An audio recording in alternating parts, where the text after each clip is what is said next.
Estamos iniciando mais um programa Cidadania e Serviço Público, um programa da Federação das Entidades de Servidores Públicos do Estado de São Paulo, FESPESP. Todo o nosso programa é um programa especial, mas hoje é mais especial ainda, porque você, cidadão, você, servidor público, vai entender um pouquinho mais do que é o IANSP, Instituto de Assistência Médica ao Servidor Público Estadual. E para isso estamos aqui com o Guilherme, que é presidente da Comissão Consultiva Mista do IANSP, com o Cláudio, que representa a CCM lá no litoral, e também do Michel, que é mais um representante lá do litoral da Comissão Consultiva Mista. Voltamos já já.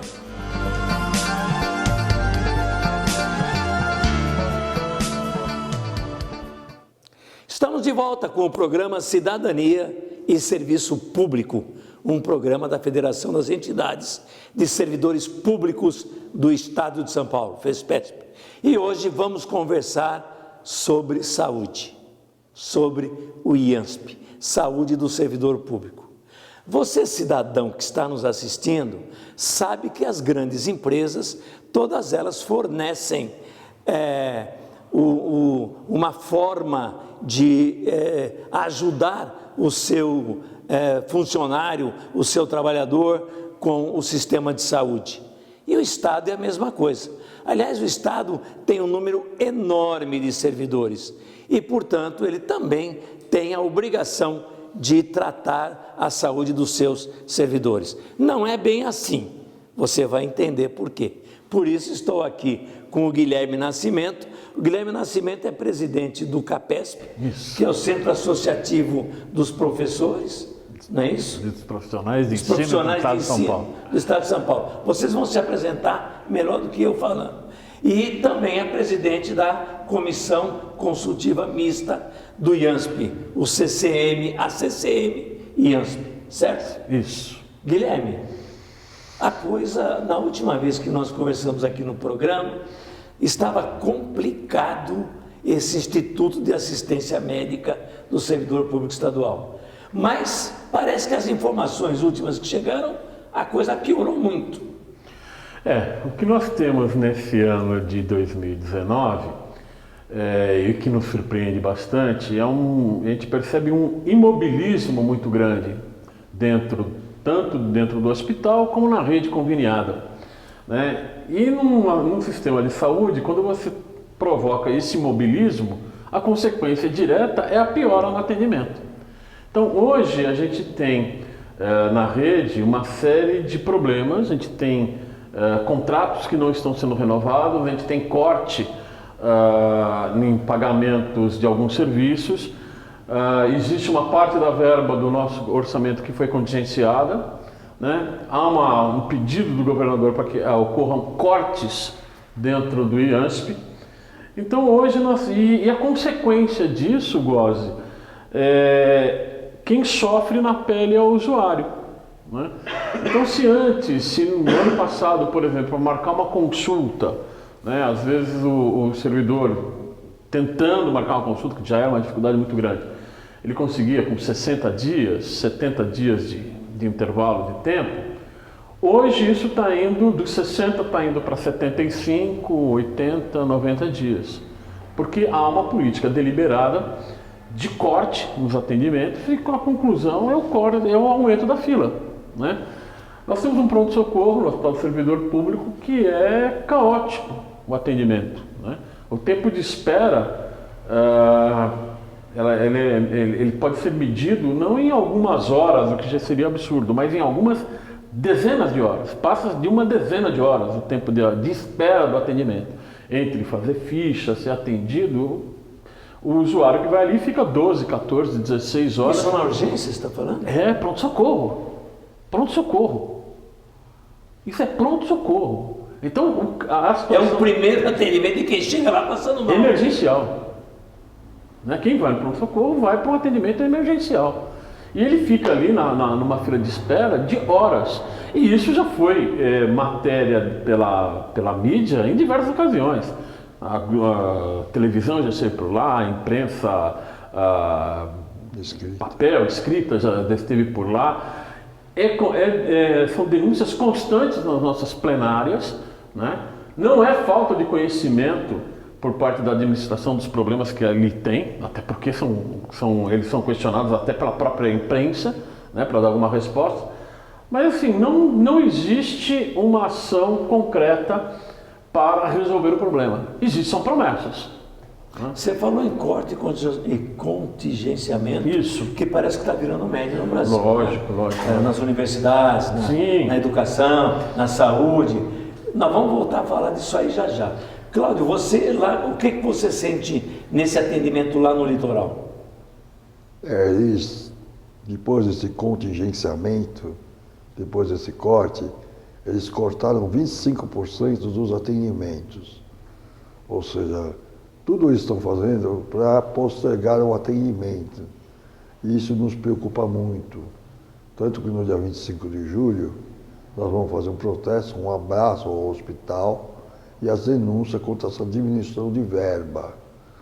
Só para deixar claro que nós, trabalhadores públicos, contribuímos com 80% do dinheiro que é gasto no servidor público. Ou seja, em torno de 1 milhão por mês, 1 bilhão por mês. Ou seja, quando é no mês de setembro, esse dinheiro acaba e o governo do estado tem que devolver uma parte, senão se endivida. Outra coisa que eu vou dizer é que eu, o Guilherme, o Michel, a comissão em geral, a mesa, conseguiu fazer um levantamento. Assim, a gente tinha certeza que a dívida do hospital era em torno de 158 milhões, com pagamento de fornecedores e pagamento de prestadores de serviços. Mas qual não foi a nossa surpresa no mês de junho? Nós recebemos uma tabela, o superintendente nos fez a gente engolir que ele ia fazer cortes, que o governador mandou fazer cortes, numa área de saúde, né? Primeira coisa que ele falou, olha, vou suspender as chamadas cirurgias de prótese.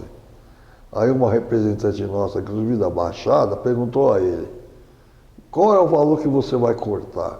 Vou cortar 30 milhões para fazer prótese, ou seja, trocar quadril, trocar peça de joelho, trocar peça de ombro. E aí nós argumentamos, como que vai fazer isso? Simplesmente fazer uma fila maior? É a nossa grande pergunta. Outra coisa que o Guilherme fez um levantamento através desses dias de cirurgias vasculares, né? Da esposa dele, que tem que fazer, foi pedido pelo médico, e nós descobrimos que existe uma fila para fazer a mesma cirurgia vascular, que são as varizes femininas, tem uma fila de 2.500 pessoas esperando. É um absurdo isso, porque há 3 anos atrás, o servidor tinha contratado uma empresa fora do servidor para fazer essa cirurgia, que é uma coisa simplicíssima. Ou seja, secar varizes é uma coisa muito simples.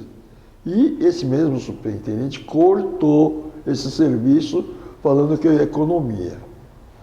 Outro dado muito importante que nós, da mesa diretora, levantamos, até ele fez uma demagogia conosco, o superintendente, dizendo que ele ia fazer um mutirão de cirurgias ortopédicas. E pelo que nos consta, não fez mutirão nenhum. Outra, existe uma fila de cirurgias ortopédicas em torno de 10 mil cirurgias empilhadas. Ou seja, Cláudio, não vai acontecer. Não. Como é que num lugar de tratamento de saúde você tem suspensão do gasto que teria com aquele tratamento simplesmente e deixando milhares de pessoas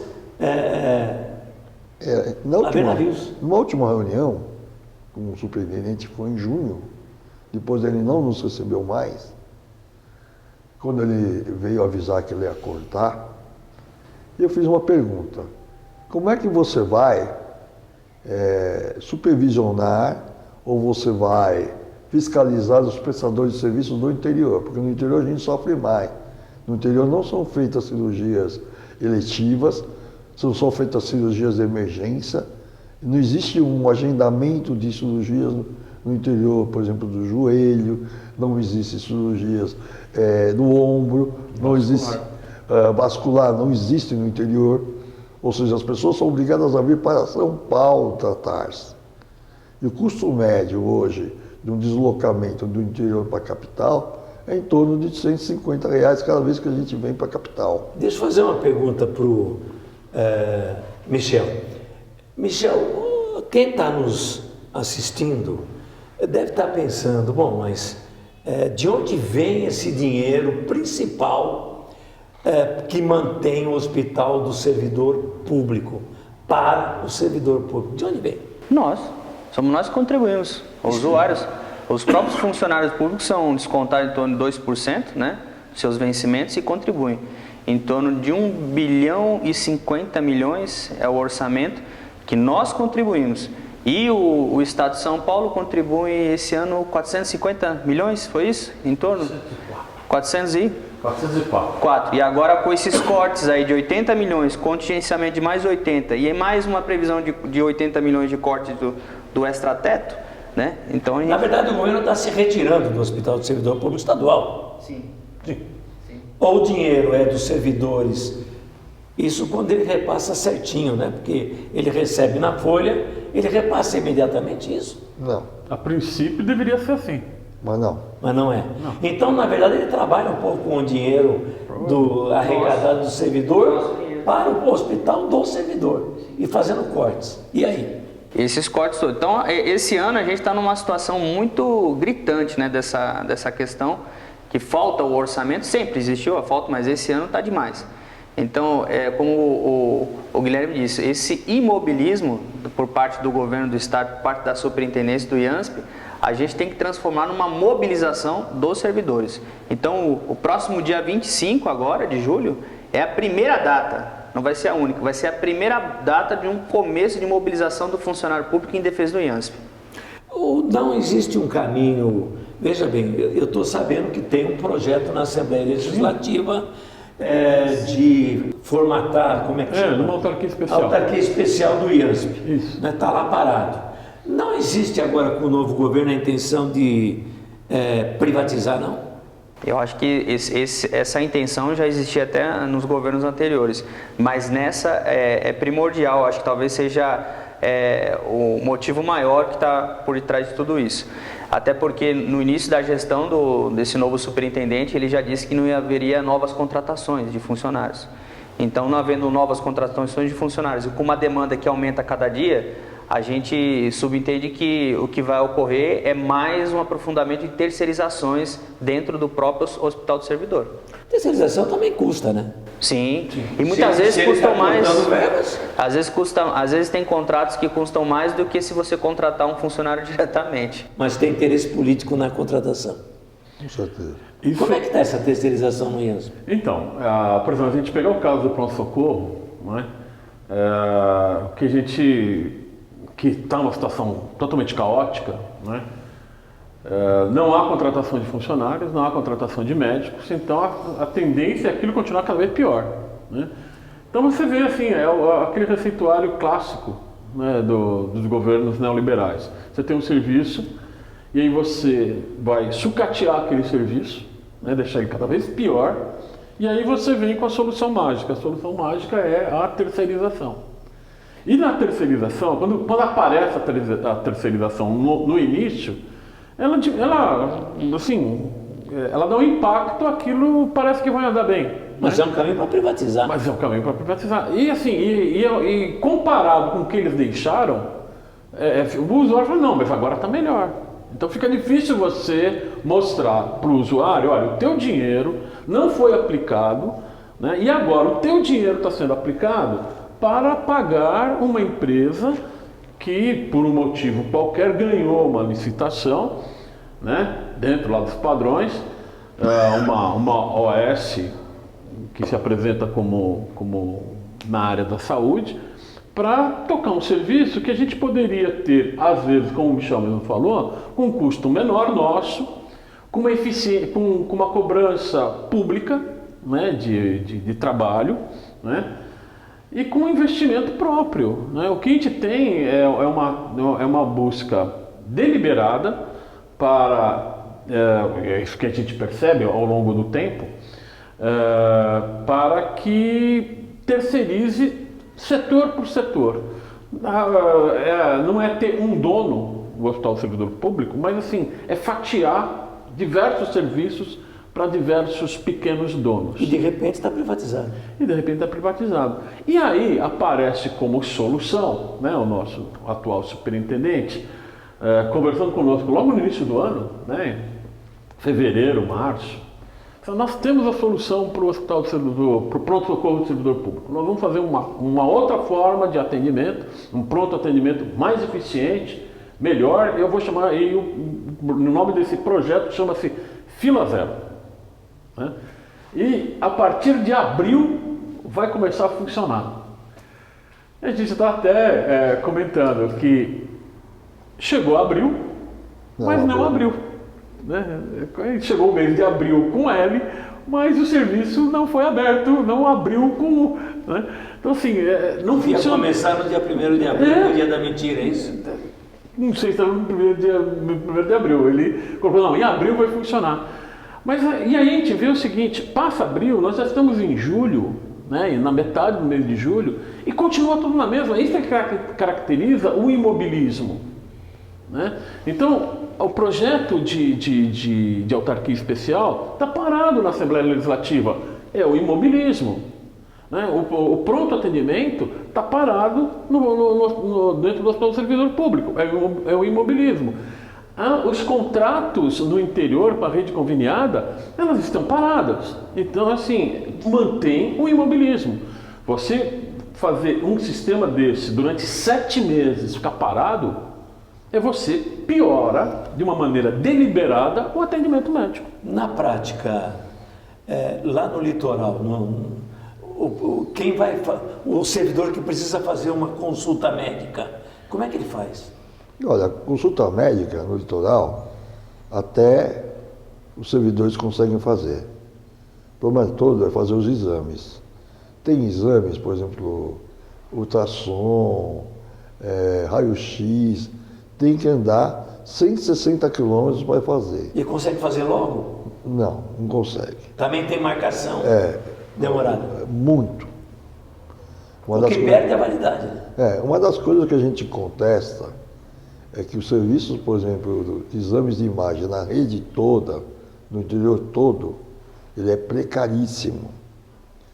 Porque os prestadores de serviços que querem prestar serviço para o servidor, ou um dia quiseram, não aceitam, porque existe uma tabela de pagamento de serviço muito baixa para esses exames, muito baixa.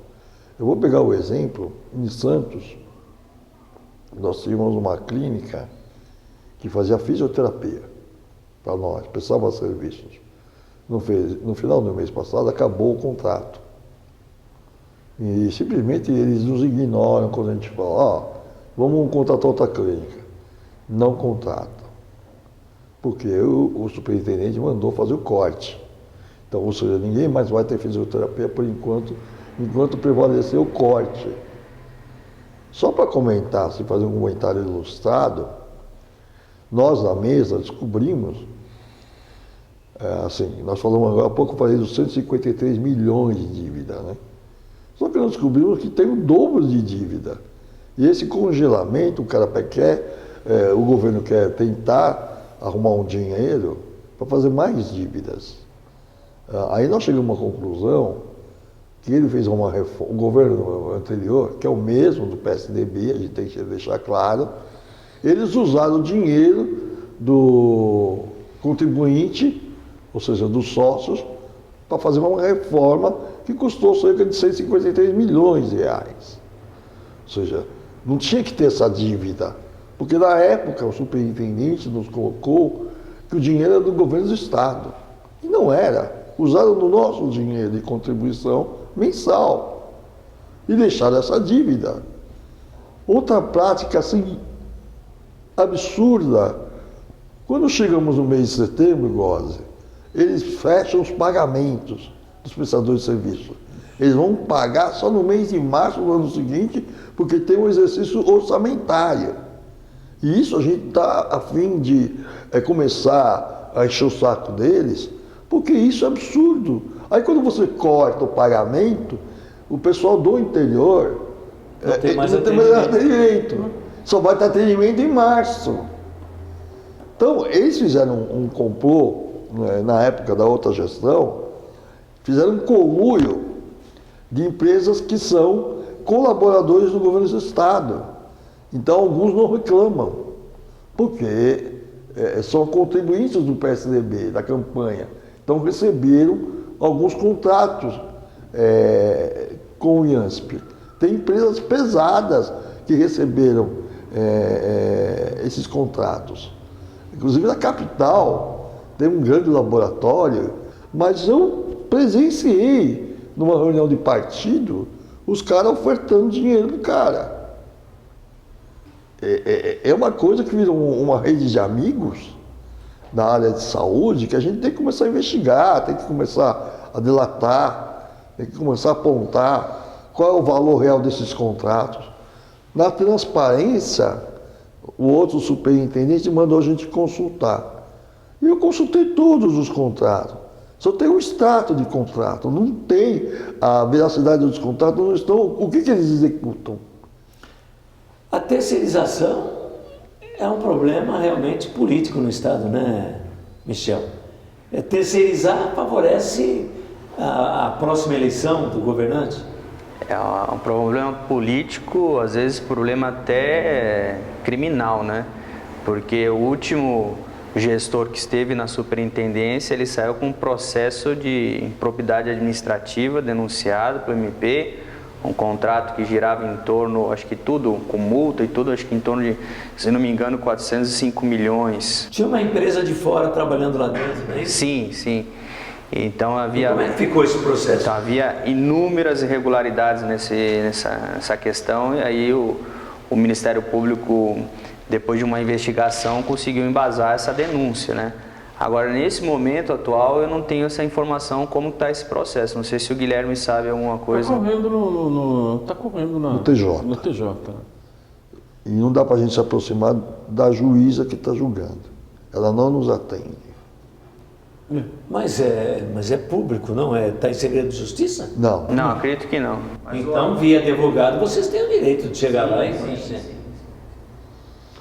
Então, mas a gente tem uma situação, Góes, que é assim, a gente está atravessando hoje, além desses problemas de hospital, além dos problemas de atendimento, problema de não ter procedimento. Uma coisa que é muito comum no interior é assim, o usuário, o funcionário público, ele passa na consulta, né, e o médico, olha, você precisa fazer tal e tal coisa, né? Passou no dermatologista, precisa fazer tal e tal tipo de exame, de procedimento. Não tem o dia. Porque o contrato é para consulta, ele não tem procedimento. Então, às vezes, para fazer um procedimento simples, ele tem que vir para São Paulo. Ele tem que vir para o Hospital do Servidor Público. Então, o que a gente percebe? A questão, a gente tem um leque de problemas dentro do IANSP. A gente tem uma política deliberada de sucateamento. A gente tem uma política deliberada de imobilismo, né? E a gente tem uma gestão que a gente entende como equivocada, né? E junto a tudo isso, terceiriza-se diversos serviços. As consequências, às vezes, são como o Michel colocou, né? Era o contrato que o Hospital Servidor fez, que o IANSP fez com a Qualicorp, né? Para regular o serviço interno. A promotoria mostra na sua peça que não houve essa regulação e por isso que fez a ação de improbidade administrativa. Espera um pouquinho. O Hospital do Servidor Público é um hospital público do servidor. Do servidor. A Qualicorp é uma empresa privada que vende planos de saúde. Também. O que ela foi fazer dentro do Hospital do Servidor? Boa pergunta. Eu não sei te responder. Quem tem que ótima, responder são os gestores. É uma das perguntas que a gente sempre fez. O que eles estão fazendo aqui dentro? É uma boa Você pergunta. falou em corte e contingenciamento. Quanto que é o corte e contingenciamento? 160 milhões. Eles estão falando em ordem de 150 a 160 milhões. Né? Que é um valor assim, Dá que faz 15 por muita falta para a gente. Porque o orçamento que a gente tem, que é cerca de 1 bilhão e 400, é para o ano inteiro. Né? Então você está falando aí de cerca de, para 12 meses, então você está falando de cerca de cento e poucos milhões ao mês. Quando você fala em cortar 160 milhões, você está falando que você vai cortar um mês. Um mês não vai ter, assim, não vai ter dinheiro para um mês de serviço. Então, assim, imagina você ter um sistema onde você não pode contar com um mês. Mas eles já estavam parando em setembro e jogando para março, é isso? Isso. Agora, Porque isso já está assim, isso já está uma certo que vão prática. fazer. Isso já está... É uma prática. É uma prática. e fora isso ainda esse corte. Ainda tem corte. Olha, nós temos 1 minuto aí para terminar o programa. Eu queria que vocês falassem o que vai acontecer no dia 25. Vamos fazer um chamamento do dia 25. Dia 25 agora de julho, na próxima quinta-feira, haverá um abraço ao Hospital do Servidor Público. Nós, da Comissão Consultiva Mista, estamos convidando o servidor público para comparecer às 9 horas da manhã no Hospital do Servidor, para fazer esse abraço simbólico em defesa do hospital, em defesa da saúde do servidor público. Esse é um grande momento que nós estamos e A como o Michel convocação, colocava. então, é para todas as entidades que pertencem à CCM, Sim. todas as entidades de servidores públicos, mesmo que não pertençam, e também todos os servidores públicos que puderem estar presentes. Aliás, o hospital está cheio de gente que vai lá tentando e não consegue, está saindo e tal. Aproveitem, não é isso? Exatamente. Vamos fazer o quê? Um abraço? Um abraço simbólico ao hospital, o primeiro ato de uma série de movimentos que nós faremos a partir agora do segundo semestre. Vamos estar lá dia 25, a gente conta com todos vocês lá também. Está aí o chamamento. Conversamos no nosso programa de hoje sobre o IANSP, que é o Instituto de Assistência Médica ao Servidor Público Estadual. Falamos com o Guilherme, que é presidente da Comissão Consultiva Mista do IANSP, e 2 representantes lá do litoral, o Michel e também o Cláudio, tá certo? Estamos terminando o nosso programa com esse chamamento do dia 25. Vá lá no IANSP, no Hospital do Servidor. Vamos dar um abraço no IANSP. Até o nosso próximo programa.